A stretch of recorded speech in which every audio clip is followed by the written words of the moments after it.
अक्षय कर्डिले यांचा राहुरी विधानसभा पोटनिवडणुकीतील विजय हा केवळ एका जागेचा विजय नाही, नगर जिल्ह्याच्या राजकारणातील एका मोठ्या सत्ता संघर्षाचा नवा अध्याय आहे। मे 2026 मध्ये झालेल्या या पोटनिवडणुकीतील अक्षय कर्डिले यांनी आपल्या वडिलांचा दिवंगत आमदार शिवाजीराव कर्डिले यांचा राजकीय वारसा यशस्वीपणे पुढे नेला। या विजयानंतर आता सर्वांचं लक्ष 2029च्या सार्वत्रिक विधानसभा निवडणुकीकडे लागले।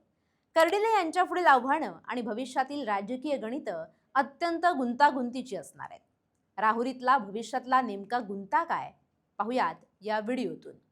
नमस्कार, मी मृणाली पिळणकर। ऑक्टोबर 2025 मध्ये शिवाजीराव कर्डिले यांच्या निधनामुळे रिक्त झालेल्या या जागेसाठी भाजपनं अक्षय कर्डिले यांना मैदानात उतरवलं होतं।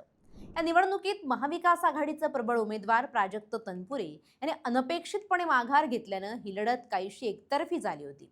अक्षय कर्डिले यांनी राष्ट्रवादी काँग्रेस शरद पवार गट पुरस्कृत उमेदवार गोविंद कोकाटे यांचा मोठ्या मताधिक्यानं पराभव केला। या विजयात त्यांना मेहुणे आणि नगर शहराचे आमदार संग्राम जगताप तसंच संदीप कोतकर यांची साथ मोलाची ठरली, ज्यानं राहुरीतील राजकीय समीकरणं पूर्णपणे बदलून टाकली आहेत। जरी हा विजय मोठा असला तरी 2029ची निवडणूक अक्षय कर्डिले यांच्यासाठी सोपी नसेल। त्यांच्यासमोर सर्वात मोठं आव्हान हे अँटी इन्कमन्सी म्हणजे सत्ताविरोधी लाट रोखण्याचं असेल। शिवाजीराव कर्डिले यांच्याबद्दलची सहानुभूती 2029 पर्यंत ओसरलेली असेल, त्यामुळे अक्षय यांना केवळ वारसा नव्हे तर स्वतःच्या कामाचा स्वतंत्र ठसा उमटवावा लागेल।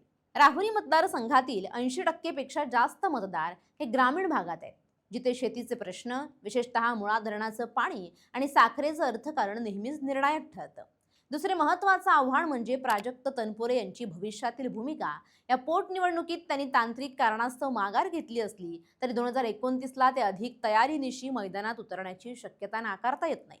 तसंच भाजपमध्ये स्वतः सुजय विखे पाटील देखील राहुरीतून लढण्यास इच्छुक होते, त्यामुळे पक्षांतर्गत गटबाजी थोपवणं हे कर्डिले यांच्यासाठी कौशल्याचं काम ठरेल। 2029 पर्यंत मतदारसंघातील नव्या दमाचे मतदार आणि डिजिटल पिढीचे प्रश्न बदललेले असतील।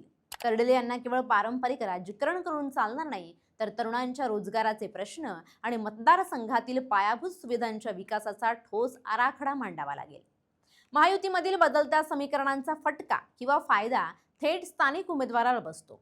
जर 2029 मध्ये महाविकास आघाडी एकसंध राहिली आणि प्राजक्त तनपुरे यांनी पुन्हा आव्हान दिलं तर राहुरीमध्ये पुन्हा एकदा काटा लढत पाहायला मिळेल। अक्षय कर्डिले यांनी आतापर्यंतची पहिली लढाई जिंकली आहे, पण 2029चा गड राखण्यासाठी त्यांना नगर जिल्ह्यातील मातब्बर नेत्यांशी समन्वय राखत राहुरीच्या ग्रामीण मतदारांचा विश्वास संपादन करावा लागेल।